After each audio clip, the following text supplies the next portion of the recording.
انشاءاللہ کل سے فجر کی جماعت 5:50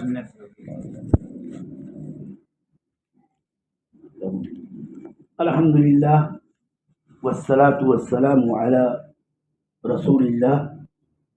اما بعد۔ میں آج کی اس مجلس میں سحری کے بعض مسائل حدیث کی روشنی میں مختصراً بیان کرنا چاہتا ہوں۔ روزے کا ایک مسئلہ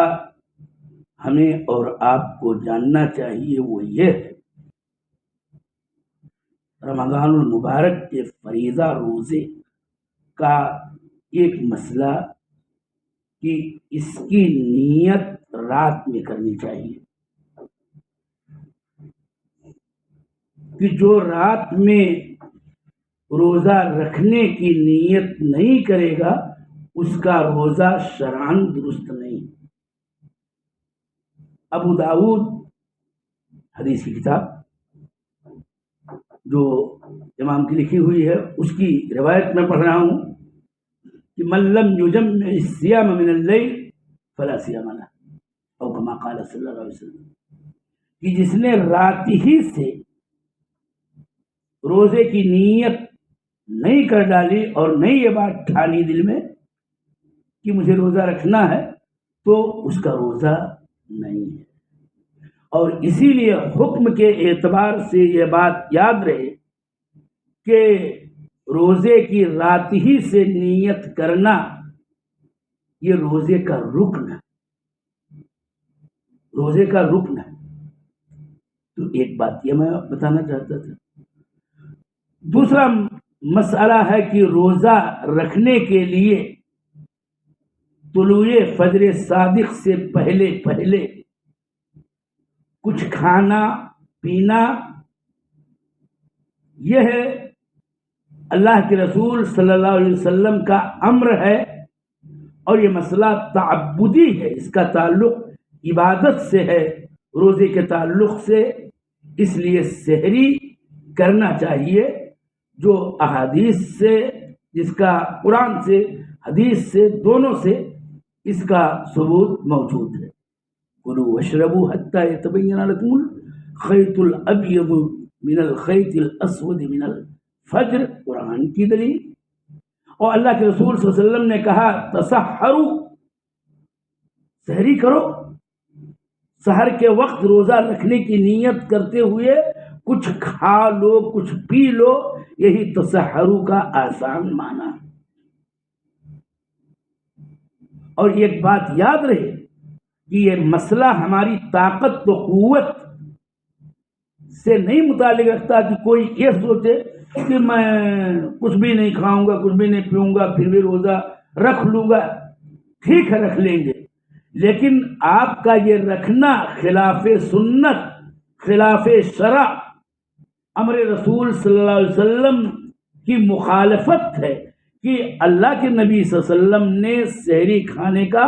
حکم کیا ہے، تسحروا فإن فی السحور برکہ۔ اور یہ بات بھی ہے کہ سحری کی فضیلت کی بات آپ سن لیں کہ سحر کے وقت کھانے پینے میں برکت ہے۔ برکت کا مطلب یہ ہے کہ اللہ تعالیٰ ہر طرح کی بھلائی آپ کو دے گا، یہی برکت کا اصل معنی ہے کہ خیر آپ کے لیے ہوگا۔ لہذا امر رسول کی اتباع کرنا یہ تعبدی امر ہے، اس لیے سحری کھانا ہی چاہیے، چاہے ایک لقمہ، چاہے ایک گھونٹ پانی مثلا، لیکن یہ نہیں کہ بس میں تو رکھ لوں گا، نہیں، ورنہ آپ زبردست مخالفت کریں۔ ایک اور بات بتا دیتا ہوں، تفصیل نہیں، کہ سحری میں کھجور کھانا یہ سب سے بہترین غذا ہے۔ اللہ کے رسول صلی اللہ علیہ وسلم کی حدیث کے الفاظ ہیں کہ بہترین سحری میں کھانے والی چیز جو ہے تمر، کھجور۔ ہم لوگوں کے یہاں ایک مسئلہ ہے کہ ہم لوگ افطار کے وقت تو کھجور کا زیادہ اہتمام کرتے ہیں، یہ جانتے ہوئے اور مانتے ہوئے قبول کرتے ہوئے کہ اللہ کے نبی صلی اللہ علیہ وسلم نے سحری افطار کرنے کا حکم دیا کہ پہلے تمر میسر ہو، رتب میسر ہو تو اس سے کیا جائے، لیکن سحری کے متعلق یہ حدیث ہم بالکل عملی طور پر اکثر و بیشتر بھولے ہوئے ہیں کہ اگر اللہ تعالیٰ نے کسی کو میسر کر رکھا ہے تمر، تو یاد رکھے کہ سحری کے کھانے کی چیزوں میں سب سے نفیس عمدہ چیز وہ کھجور ہے، تو اس کا بھی اہتمام کریں۔ ایک اور جملہ آخری، سحر کا وقت کب سے کب تک ہے؟ ظاہر بات ہے کہ فجر کاذب ہی میں ہے، اور سحر کے اندر طلوع فجر سے پہلے بالکل کچھ پہلے ہی اس سے فارغ ہونا چاہیے، اور وہی اس کا بہترین اور افضل وقت ہے۔ فراغت تب ہو جانی چاہیے کھا کے اور پی کے سحری کی، جب اذان فجر میں اتنا وقت باقی ہی رہے کہ جس وقت میں انسان اگر قرآن پاک کی